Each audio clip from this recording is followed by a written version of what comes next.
looking at that stuff on Twitter that says you have played 155 snaps this year and you've only allowed 1 quarterback pressure. Mm-hmm. How accurate is that in your mind? I know that you might have given up 1 sack in the Indiana game, but are you playing about as well as you anticipated you could play at this point, or how do you? I feel like I got off to like a slow start at the beginning of the season, but I do feel like I'm starting to get that momentum back now. So I feel like I played much better the last couple of games than I did coming out the gates. Did you have like tonsillitis or something? No, my appendix, wisdom teeth, I got sick. It was just a rough July.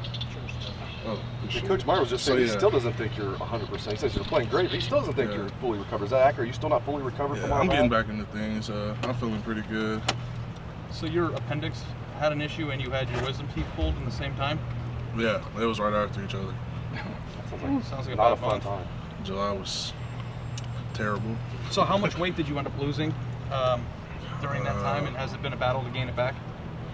It's only like 20, 25 pounds, something like that. But yeah, I've been able. It's been a process, especially like with practicing and stuff like that, trying to gain it back. But yeah, I'm starting to turn that corner. All 4 wisdom teeth? Yeah. Yep. Impacted? Yep. How Yep. far apart were I did those that once. procedures? 2 weeks, I think. Did the appendix burst? Oh no, it didn't burst, thankfully. You need it. Appreciate it. Were you thinking at that point, I don't know that I'm going to be ready for the start of the season? It was rough, especially with it being so close. You know, you work all off season. I had trained really hard, and I was feeling really good. You know, about what was physically from a condition standpoint and a strength standpoint. Yeah. But you know, you have battles like that. You never know what might happen. You gotta respond, and so I've been able to respond. I feel like pretty well. Which one happened first? The wisdom teeth. The stat that Ari mentioned, does that surprise you a little bit? I think that's #1 in the nation, considering you had the injury in the offseason, the way you started off the season so strong. Does it surprise you at all, or is this pretty much what you expected? You know, here we are all expected to go out there and do our jobs, and that's just what I try to do, you know, to the best of my ability, whatever I can do to do my job and help the team win. So, you know, that's what's expected here, especially at the left tackle position. And so, you know, there can't be any drop-off from year to year from players. So I'm just trying to keep up the tradition and everybody else set. But like Billy pointed out a while ago, you took out 3 guys on 1 play the other night. I mean, you seem to be playing on a different level at times.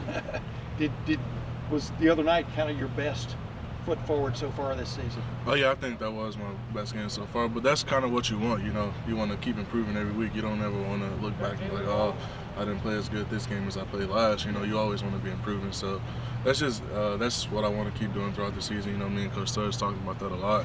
You know, just keep going forward. You know, a hitter when he's hitting the ball, he's hitting it, you know, crisp around the nose. A baseball hitter. You know, football, you see, but when a lineman is really got it going, what's going on? What is? A lot of it, I feel like, is preparation. You know, we have to prepare a lot for defenses could throw all type of looks at us. You know, knowing what to do is the first thing, and then just being physical and going out there and doing your job by any means is the second part. You know, being tough and just doing whatever it takes to get that job done. But on top of that, do you, at the end of a play, do you feel like you just dominated something? I mean, you know, Yeah, I mean, you definitely sense? know. You know, I guess it'll feel like the guy scoring a touchdown for us. You know, if you pancake somebody or knock somebody down, it's the same for us. It's when a skilled player scores a touchdown. I guess you just dominated that person. You just drove him in against their will. You know, so that's the only time we really get enjoyment out of it is when we do something like that. And so you want to do it as much as possible. Hey, Jamarco, how fun is it blocking for a 2-back set when those 2 backs are J.K. you're already J.K. Dobbins and Mike Weber? How fun is that? Oh man, you never know who's going to get the ball, who could take it to the house anytime. It's just great having playmakers out there. You know, blocking for those guys. You know, you just want to do as much as you can because you know if you give them a little space, they could make a guy miss and go to the house anytime. And you don't want to be that one person that causes the play not to score. So every play you're out there going your hardest because you know all you got to do is give them a little crease and they'll be able to take it to the house. I know that there are plays. Where offensive linemen make running backs look really good. Can the opposite be true too? Oh yeah. Some of the cuts JK's made in a hole with a guy standing right there. You know, that should be 5-yard gains, but I remember one against Indiana specifically. And that ended up being a long run where it should have been like a 5-yard gain. And so when a guy can do stuff like that, you know, you just try to cover up people and let them do their job, get out their way. Talk about that, Jamarco, though. I mean, you don't see that every day, that little jump cut he's got. No. I mean, where do you think that stuff comes from? Genetics. I think it's parents for them sending them here. Explain that, though, like when you're on the field, when you see that, like you just point out though. Yeah. Well, we don't usually see it. Yeah. We don't usually see it to a film or Yeah. like if they replay it or something like that. But when we do, you're just like, man, you just did that. It's just crazy to see. Those highlight videos that they make and stuff like that. Sometimes it'll be the first time we see it. So, it's just fun to watch and be a part of. Yeah. Just exciting. That's what I'm leading to is like. You can tell when a back is special. Yep. I mean, is that? Because some guys just can't do that kind of stuff. And Mike's got a little wiggle to him too.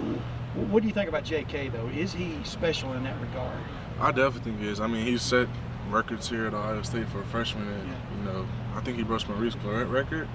And so that's one of the best freshman seasons ever by a running back. So when you put numbers up there with guys like that, especially at a great place like here, when you set records here, you're special, because there's been many of great players who've come through here and they haven't done what he's done. And so for him to do that, especially at the running back position, When did you realize he was Couple more mature questions for enough Jamarco. to take? Obviously, you have to be talented to play as a true freshman. When did you realize he was mature enough and had the mental capacity to do it? the spring, he was doing all this stuff in the spring, and he had just gotten here, so we're like, whoa, he should still be in high school and he's doing this stuff. And to see that he was able to continue that throughout camp and, not hit that wall that you see a lot of freshmen hit, and he was able to continue that play and into the season now, he's still doing the same things, that's how you know that he's mature enough to handle it. Because most people, like most freshmen come through, I went through it, most people do, you just hit a freshman wall, the second week of practice, towards the end of the week, and you just like, man.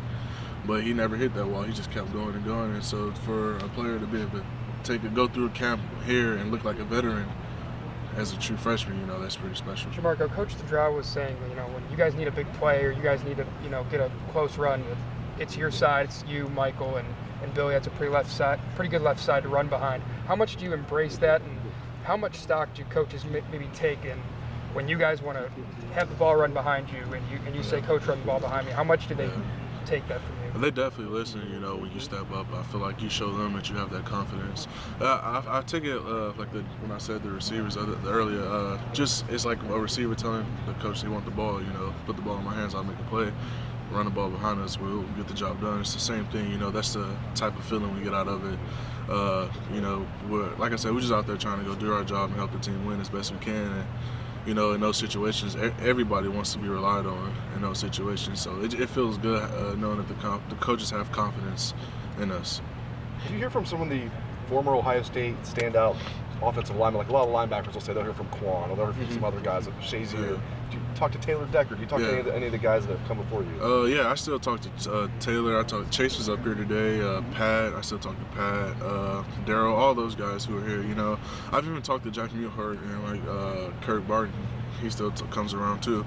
And so you just get a sense of the work that those guys put in, and they're all here trying to help you as well, and you just want to live up to those expectations. You ever talk to Orlando Pace by any chance? I've gotten a chance to. I know when I came to Friday Night Lights when I was a recruit, he was here, and when I actually coached it my first 2 years, and I got to spend some time with him then too. So those were two great moments for me. In what respect? I mean, what did he impart any wisdom on you? Yeah. What just talking ball and just how to handle college and stuff, because I was younger. Like I said, that was my freshman, sophomore year, so I was still getting my feet wet, and so I was just trying to get any insight I could about college ball, how to handle on and off the field and things like that.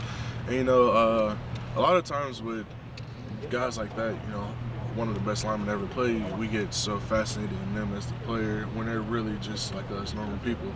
And so, it was really nice of him to be able to just talk to me about life and just things like that, even outside of football. Yeah, and I've talked to him a million Last times. question. Obviously, I covered him stuff, but one of the things that stood out about him, and he's talked about this before, is finishing, man. Just just till the Hit the whistle. pancake. And have you adopted some of those principles? It looks like you have. Everybody wants to. I think he's he's somebody that everybody strives to be like. Everybody has that one person in their career that they aim to be like. And Orlando Pace for tackles is one of the, if not the number one guy, people want to be like. And when people show film and from his pancake commercials and stuff like that, from him doing it on the field. So everybody tries to or wants to emulate him. So I would definitely say that's somebody who I look up to and I want to play like. I try to play like. Hey, Jamarco, when was the play that they showed on Sunday of you where you didn't? I mean, it's probably one example of plays where you didn't quit, the one that they showed in the team meeting. Oh, the knocking. Yeah, do you remember when about during the game that was? I think it was the first. It was the first drive. It was like the first just third down or watch something the like first that. drive. Watch Jamarco on Where it. he takes 3 guys out. 3 guys out in one play. Well, Yeah. and then runs down, and then took another curls guy around, out. gets another guy. and That's another Orlando guy. Pace asked Do you think it's fair to compare him to Orlando Pace yet? Just Do asking you think about he's it better one than play. Orlando? Should there be a Heisman campaign like there was for Orlando Pace, Jerry? It's only one Orlando Pace. I just told him that you think you're better than him. Oh, I just texted him yeah. that. Should there be magnets sent out to the You're press? trying to get me killed. Hey, Marco, thank you, buddy.